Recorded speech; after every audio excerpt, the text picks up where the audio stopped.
blitz or drift man? I like line speed because I've seen what it does to skills at test skill level.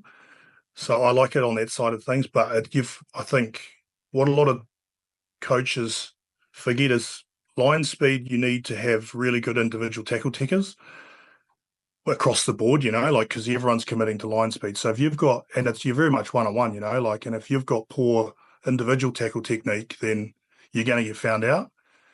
It's all good having the intention to get off the line, but if you can't make a one-on-one tackle, whether that be the low numbers in the forwards or maybe a centre that's got really bad lateral movement, you're going to get found out. So I'm all about connected line speed, if that makes sense. So just even if it's getting off the line 2 meters, just moving that ad line back so our defensive fold's a little bit easier, because obviously going backwards is hell when you're trying to fold around the corner and the breakdown and stuff as well. So probably in the middle there, bro. Wouldn't be I'm not a passive, and probably wouldn't be a blitz, but I'd probably just have connected line speed, yeah.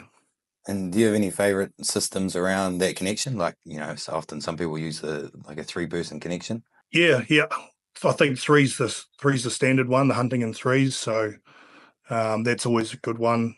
Could you go into a bit of detail for that for the listeners? Well, just so if the ball's in front of you, then either side of you, that's your three. And once the ball goes, and you just sort of move along and stay connected in the threes.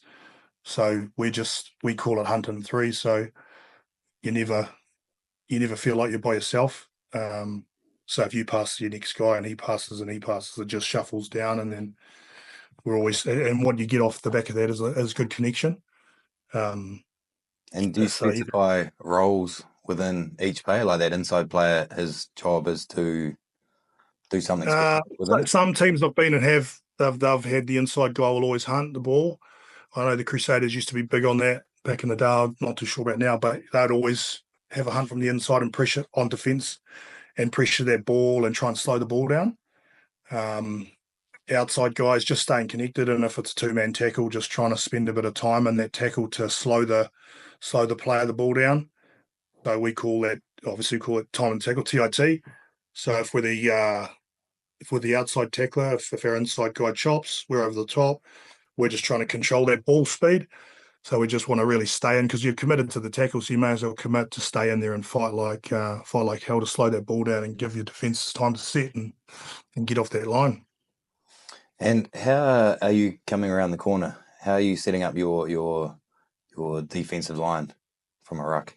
Yeah, general rule, I think, across the board with the teams up here especially, is fold 2, and the third man makes a decision. So going back to before, usually 13 in the front line, 12 sometimes, depending on what your nine's doing. So yeah, just being smart, but general rules, fold 2, and then the third one makes a decision. And yeah, I think that's, from what I've seen, this looks like a general rule along amongst most teams, and so far, yeah.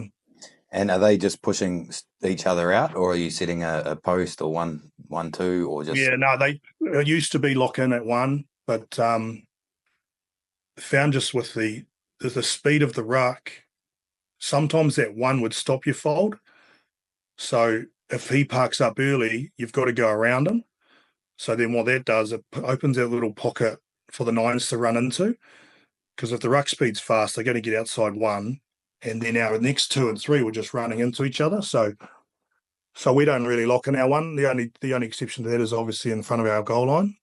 We'll lock in 1 and work around him. But other than that, we just try and get to that third spot and open that space up to create a sort of, I guess, a smooth fold into that sort of ruck hub area. And as a coach, what do you think your strengths are? I'm not sure. So this year I'm doing breakdown, and I've never, it's not been a part of the game that I've ever really, thing that I ever thought I'd be coaching, but because my mindset's very much attack, I think that's where I'll find myself coaching, or where I want to coach, is attack. But again, what it's like changing position, bro. It ends up giving you a new perspective on the game. Like now I'm learning a lot more, and I'm having to deliver some breakdown stuff. So I'm having to look at footage of other teams and see how they're attacking the breakdown and how we're going to try and negate that, which has been cool. Are there any little tips you could give around the breakdown that you picked up so far? Well, I'm doing a tech breakdown, and nothing. It's still the same, bro, as it was back in the day. Like your ball carrier is massive. He dictates how the breakdown's going to go.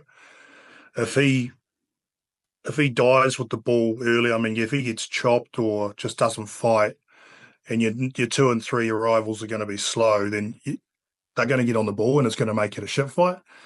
So if our ball carrier can and use his feet, use a bit of groundwork and buy some time for the two cleaners, then generally you're going to have decent ball. So I'm putting a lot of emphasis on our ball carrier. Like it's his responsibility for the ball. The cleaner's responsibility are the threats.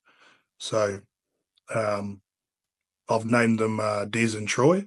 Together they destroy.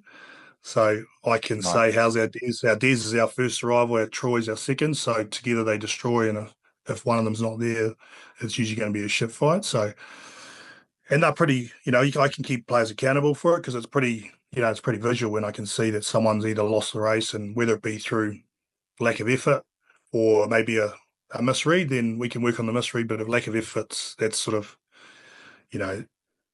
when you're playing sort of in a professional league, that's not really, what do you say? It's not really, well, it's a non-negotiable, really.